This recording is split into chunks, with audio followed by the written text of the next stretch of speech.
I'm Maya. I'm 24 years old.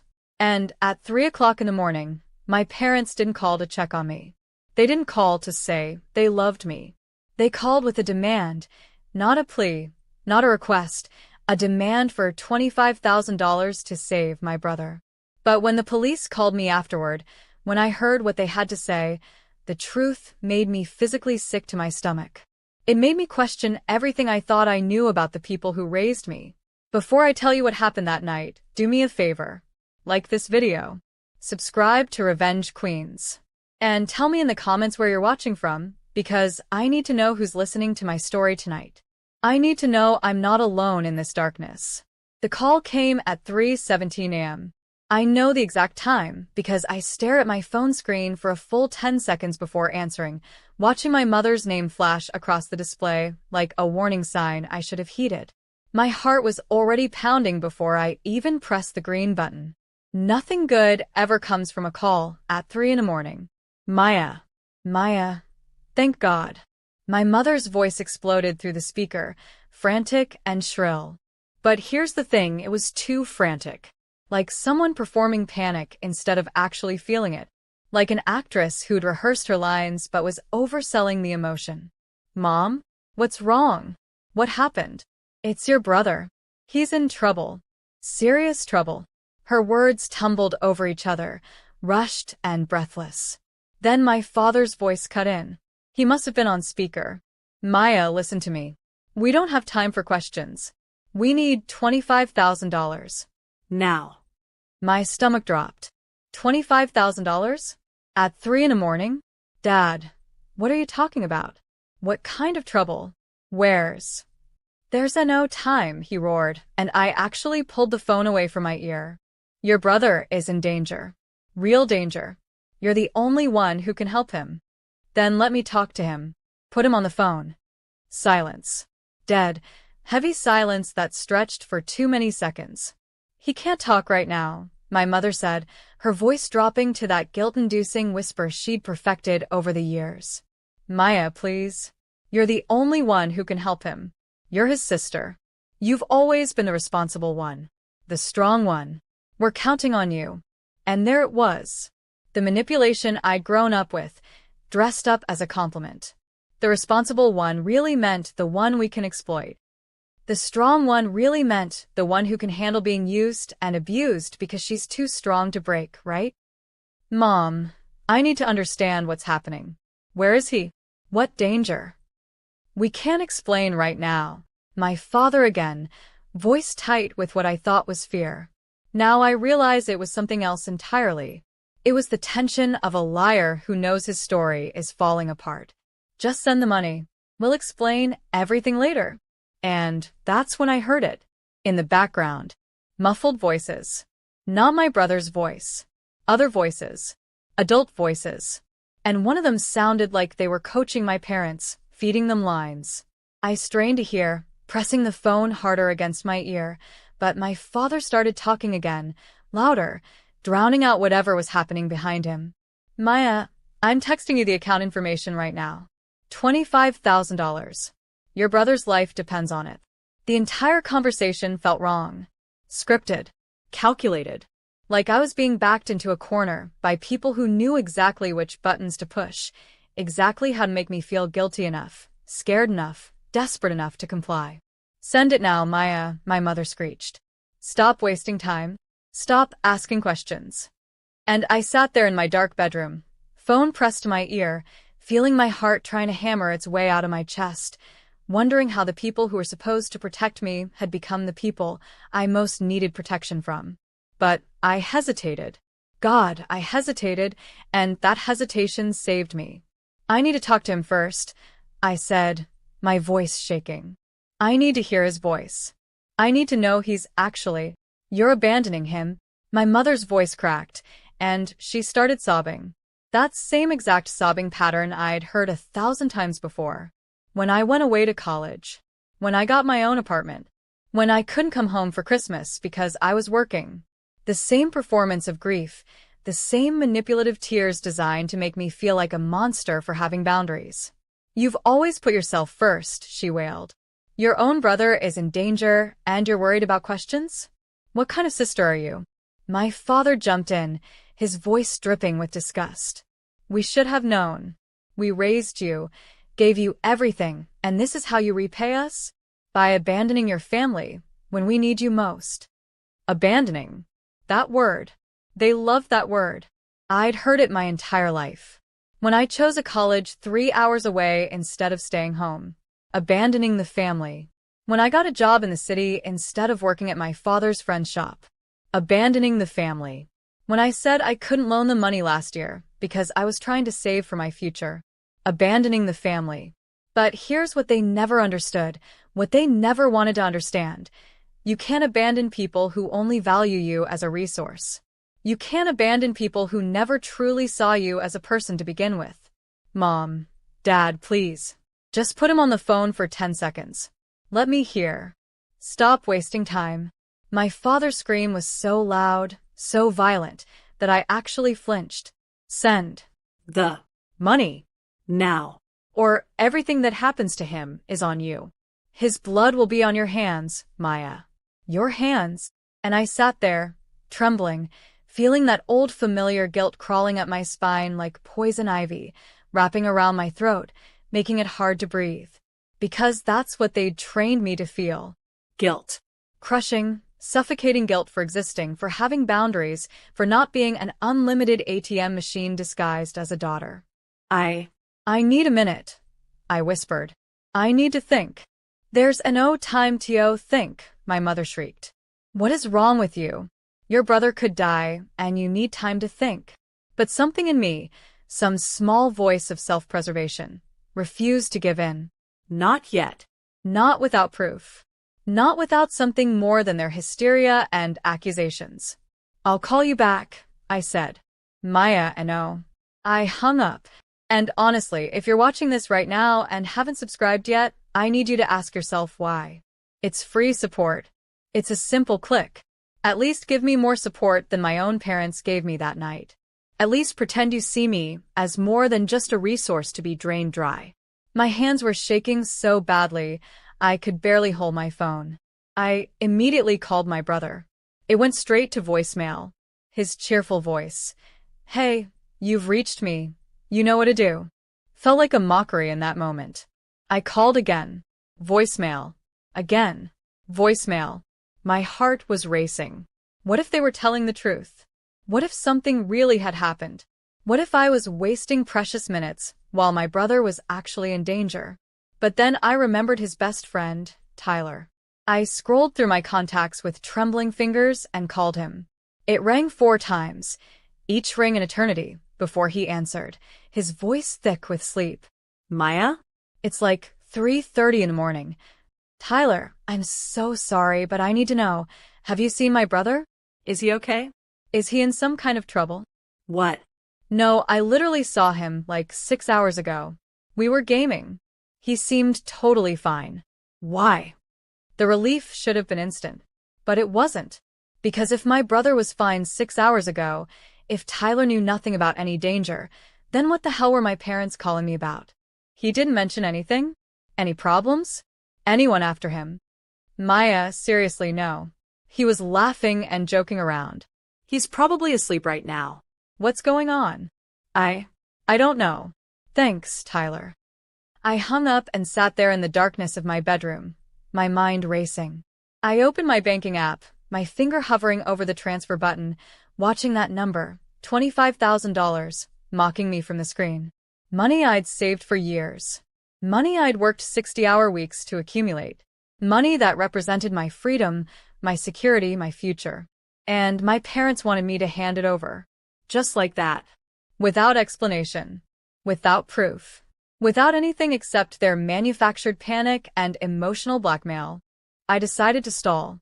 I called them back. Thank God, my mother answered on the first ring. Did you send it? Please tell me you sent it. I need more information first.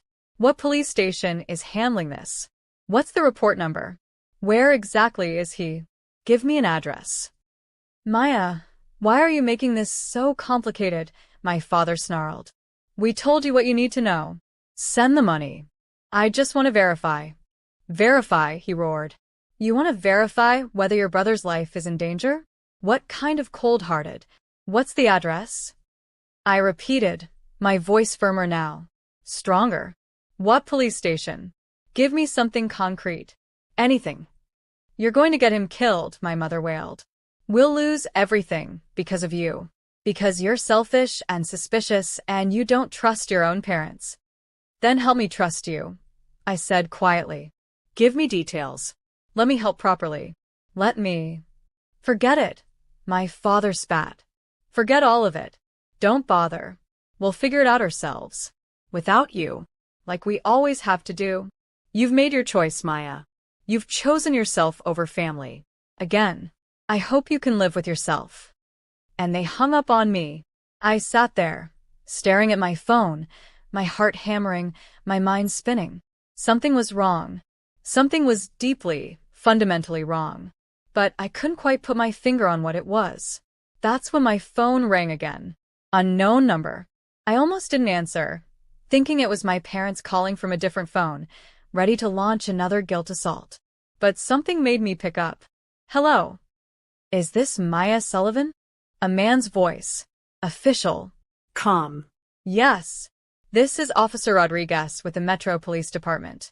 I need to speak with you about your parents, Robert and Jennifer Sullivan. My blood turned to ice in my veins. What? What about them? Are you somewhere safe? Somewhere you can talk privately. I'm home. I'm alone. Officer, what's happening? What's going on? There was a pause. A long, heavy pause that felt like the entire world holding its breath. Your parents were detained earlier this evening in connection with an illegal debt operation. We have reason to believe they contacted you tonight asking for a significant sum of money. Is that correct? The room started spinning. I gripped the edge of my bed to steady myself. Yes. They called at 3 a.m. They said my brother was in danger. They wanted $25,000. They said, "Your brother is fine," Officer Rodriguez said firmly. "He's not in any danger. He wasn't even with them tonight." Ms. Sullivan, I need you to understand something. The $25,000 they demanded from you wasn't to help your brother. It was to pay off a debt they owe to some very dangerous people. They used your brother's name as leverage, as a manipulation tactic. I couldn't breathe. Literally couldn't get air into my lungs. They had lied. They had lied. About my brother being in danger. About everything. They had weaponized my love for him, my fear for his safety, my desperate need to protect my family. Did you transfer any money to them? The officer asked. No, I whispered. I didn't. Something felt wrong. I didn't. Good. That's very good. Ms. Sullivan, you should know that when we detained your parents, they had documentation with them, including your bank account information. You were listed in their notes as fallback option. Fallback option. Not daughter. Not family. Fallback option. A resource to be exploited when all other options ran dry. I'm going to be sick, I said, and I meant it literally. My stomach was churning, ball rising in my throat. I understand this is difficult, Officer Rodriguez said, his voice genuinely sympathetic. But you need to protect yourself. Change your passwords. Monitor your accounts. Consider limiting contact until this is resolved. Your parents are facing serious charges, and desperate people do desperate things. After he hung up, I sat in the darkness for a long time. Maybe an hour. Maybe more. Time felt meaningless. My entire reality had shifted, tilted, revealed itself to be a house of cards built on manipulation and lies. And if this story is shocking you right now, if you can't believe parents would actually do this to their own child, then hit subscribe. Unless you're like my parents, taking my energy, my story, my pain without giving anything back. Don't be like them. Be better. They were released the next day on bail. And they had the audacity to call me. I answered. I don't know why. Maybe I needed to hear what they'd say. Maybe I needed to witness the depths of their manipulation one final time. Maya, sweetheart. My mother's voice was saccharine sweet, like nothing had happened. We need to talk about last night. There was a terrible misunderstanding. I talked to the police, I said flatly. Silence. Maya, listen, my father started. No. You listen. For once in my life, you listened to me. You lied to me. You lied about my brother being in danger. You tried to steal $25,000 from me using emotional terrorism. The police told me everything. I know about the debt. I know about the illegal operation. I know I was your fallback option. It wasn't like that, my mother protested. You don't understand the pressure we were under. The people we owe money to, they're dangerous. You needed to use me, I said, my voice cold. Colder than I'd ever heard it before. You needed to weaponize my love for my brother. You needed to exploit every guilt button you've spent 24 years installing in me. That's what you needed. How dare you, my father exploded. After everything we've done for you. We raised you. We fed you. We put a roof over your head. And this is the thanks we get? You could have helped us avoid humiliation. You could have prevented all of this if you'd just sent the money when we asked. But no, you had to be difficult. You had to ask questions. This is your fault, Maya. All of this is on you. And there it was. The final mask slipping away. Even caught red-handed, even exposed as liars and manipulators, they still found a way to make it my fault. Still found a way to make me the villain in their twisted narrative. Mom, I said quietly. Dad, I need you to hear this very clearly. I'm done. What do you mean you're done? My mother asked, her voice rising with panic. I mean I'm done being your financial hostage. I'm done being your emotional punching bag. I'm done being the responsible one, which really just means the one you can use without consequence. I'm done with all of it. With all of you. You can't abandon us, my father roared. We're your parents. No, I said, surprising myself with how steady my voice was. How calm. How final. Parents protect their children. Parents put their children's well-being first. Parents don't lie about emergencies to steal money. You're not my parents. You're just two people who happen to share my DNA and spent 24 years conditioning me to believe I owed you everything. Maya, please, my mother sobbed. Real tears this time, I think. Or maybe not. Maybe I'd never be able to tell the difference. We're family. Family helps each other. It was for the family's safety. We were trying to protect everyone. By using me? By lying to me? By treating me like an ATM machine with emotions you could manipulate? That's not protection, Mom. That's predation. I heard my father grab the phone. Fine. Fine. Leave then. Abandon your family, like you've always wanted to do. But don't come crawling back when you realize you need us. Don't expect us to be there for you when... I won't, I said simply. Goodbye. And I hung up. I called my brother immediately after. Told him everything. Every single thing. The 3 a.m. call. The lies. The police. The debt operation. The fallback option designation. Oh my God, he kept saying.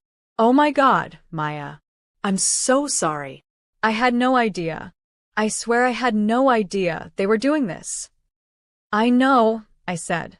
I know it wasn't you. I'm cutting them off too, he said immediately.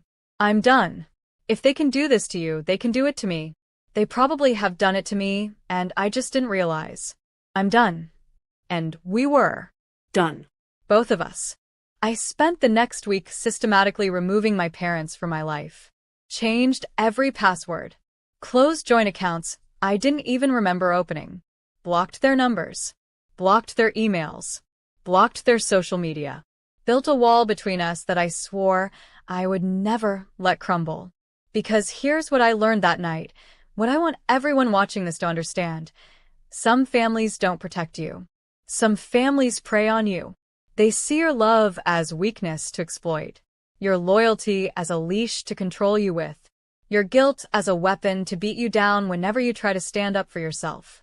And when you finally see it, when the mask finally slips and you glimpse the manipulation underneath, you have two choices.